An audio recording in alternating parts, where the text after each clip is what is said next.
un objet transitionnel extraordinaire qui permet de dédramatiser, par exemple, l'entrée de l'enfant à l'hôpital, la séparation d'avec la maman.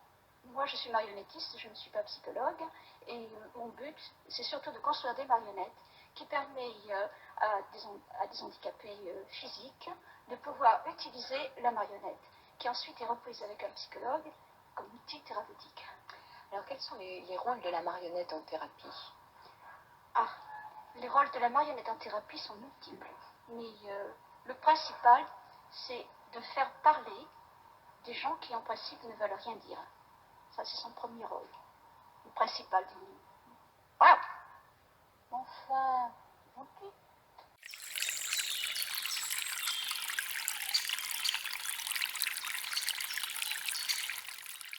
Quelqu'un peut trouver dans un groupe de marionnettes une place où il va se sentir bien, où il va être reconnu comme étant performant.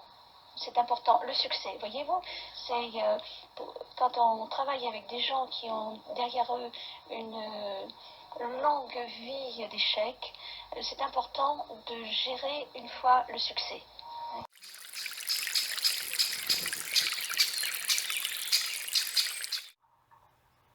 La marionnetthérapie, à l'origine, était surtout utilisée comme médiation avec des psychotiques. L'utilisation de la marionnette en tant que médiateur, ou médiation si vous préférez, afin de rendre parfois supportable ce qui est insupportable.